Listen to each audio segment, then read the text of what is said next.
Megastar Chiranjeevi గారు తరాలు మారినా, తారీఖులు మారినా, పద్ధతులు మారినా, పలుకుబడులు మారినా ఎన్నటికీ మారనటువంటి స్టార్డమ్ మా మెగాస్టార్ చిరంజీవి గారిది. పద్మవిభూషణ్ మెగాస్టార్ చిరంజీవి గారిని సభను ఉద్దేశించి మాట్లాడవలసిందిగా రిక్వెస్ట్ చేస్తున్నాము.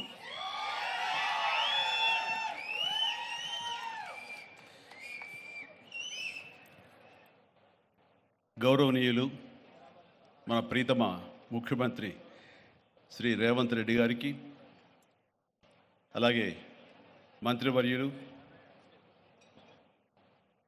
టూరిజం మినిస్టర్ జూపల్లి కృష్ణారావు గారికి, ఇతర శాసనసభ్యులకు, ఎంపీ పార్లమెంట్ సభ్యులకు, మా సీఎం రమేష్ గారికి, ఇతర ఆహ్వానితులకు, నాయకులకు, మీడియా మిత్రులకు, ఇక్కడ విచ్చేసినటువంటి ఆహ్వానితులకు, అలాగే ఇక్కడ పనిచేస్తున్నటువంటి కార్మికులకు, ప్రతి ఒక్కరికి నా హృదయపూర్వక నమస్కారాలు.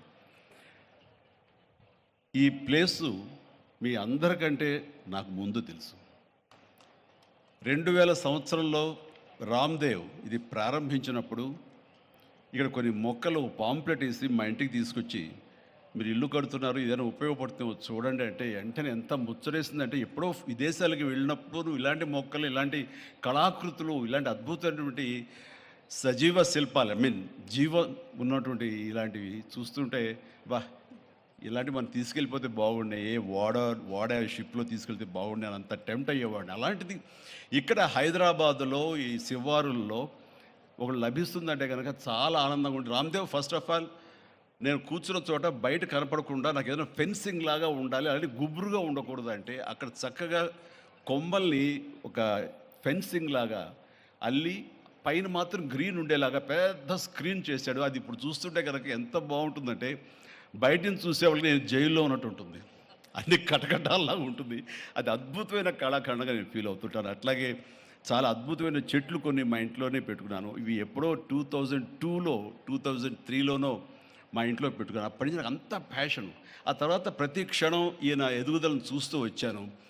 ఎక్కడ నాకు ఈయన రామ్దేవ్ ఒక వ్యాపారవేత్తలా కనబడ్డాడు, ఒక కళాకారుల్లా కనబడతాడు. అందుకే నా మనసుకి అత్యంత దగ్గరగా అయ్యాడు. ఆ తర్వాత ఏదైనా వస్తే కనుక చూస్తారా మొక్కలు అంటే, ఇదివరకంటే ఏదో వేలల్లోనో లక్షల్లోనూ చెప్పేవాడు, ఇప్పుడు కోట్లలో ఉందంట కదయ్యా. ఇప్పుడు నా సంపద అంతంత మాత్రమే ఉంది, కొనలేనేమో అన్నారు. కానీ చూడండి సార్, వస్తే మీరే టెంప్ట్ అవుతారు. ఇప్పుడు గౌరవ ముఖ్యమంత్రి గారితో పాటు అన్నీ వీక్షిస్తుంటే ఎంత టెంప్టింగ్ ఉందంటే, వావ్ ఇవన్నీ మన ఇంట్లో పెట్టేసుకుంటే ఎంత బాగుంటుంది అనిపిస్తుంది. అంత అందంగా. దీనికి కావాల్సిందని వ్యాపార దృక్పథం కాదు, కళా హృదయం ఉండాలి. నా మటుకు నేను అతని ఒక కళాకారుడుగాను, ఒక ఆర్టిస్ట్గా చూస్తాను. నేను అంత తపన లేకపోతే, అంత ఇష్టం లేకపోతే సుదీర్ఘకాలం 24-25 ఇయర్స్ పాటు దీని మీద ఎక్స్పెరిమెంట్ చేస్తూ, ఎన్నో చోట్ల రీసెర్చ్ చేస్తూ, ఎక్కడెక్కడ ఏమేమి మొక్కలు దొరుకుతాయి, ఎక్కడెక్కడ ఈ శిలాకృతులు దొరుకుతాయి, ఆ శిలలు ఇక్కడ ఎలా తీసుకురావాలి అని దాని మీద అది దుర్భేద్యం అనుకోకుండా ఇది సాధ్యమే, ఇది మన ప్రాంతం వాళ్ళకి, మన హైదరాబాదుకి, మన స్టేట్కి అందం తీసుకొచ్చేది, మన దేశంలోనే గొప్పగా చెప్పినటువంటి గొప్ప పార్క్ అవుతుందని ఆయన మనసులో మెదిలిన ఆలోచన, ఆయన పడ్డ కష్టం, తీసుకున్న శ్రమ ఈ రోజున ఇక్కడ అద్భుతమైన కళాఖండంగా ఇన్ని ఎకరాల్లో చోటు చేసుకుందంటే కనుక నభూతో నా భవిష్యత్.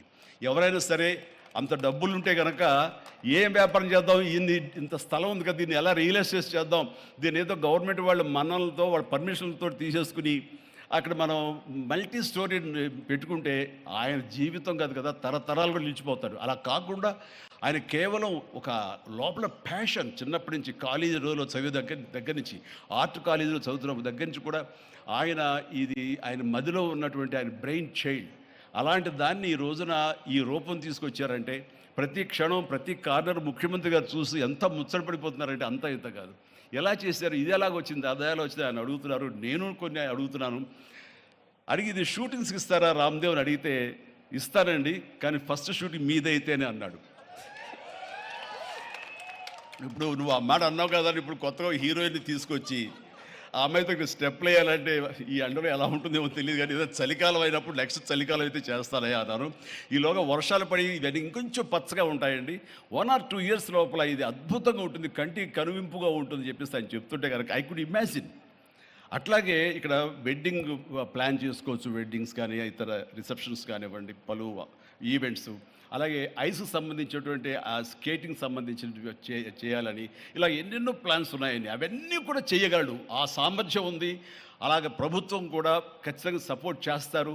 అందుకు సమాయుత్తమై ఉన్నారు ఆయన. అందుకనే ఎంతో బిజీగా ఉన్నారు సీఎం గారు. ఇవాళ చూస్తే కనుక మనుషులు ఇంటి చుట్టూ ఉన్నారు. అవన్నీ పక్కకు పెట్టి, ప్రోగ్రామ్స్ అన్ని పక్కకు పెట్టి, నిన్నటిదాకా ఆయన ఎలక్షన్ క్యాంపెయిన్ ఎక్కడో చేసి వేరే రాష్ట్రాల్లో వచ్చి రామ్దేవ్ మీద ఈ ప్లేస్ మీద ఎంతో ప్రేమ లేకపోతే, ఇలాంటి దాన్ని మనం ఎంకరేజ్ చేయాలి అని ఆయన ఉద్దేశం లేకపోతే ఇంత ఓపికగా ఈ ఎండ్లో ఆయన వచ్చేవారు కాదు. ఫస్ట్ ఆఫ్ ఆల్ ఆయన ఇక్కడికి వచ్చి దీన్ని ఎంకరేజ్ చేస్తున్నందుకు వారికి మనస్ఫూర్తిగా అభినందనలు తెలియజేస్తున్నాను ముఖ్యమంత్రి గారికి.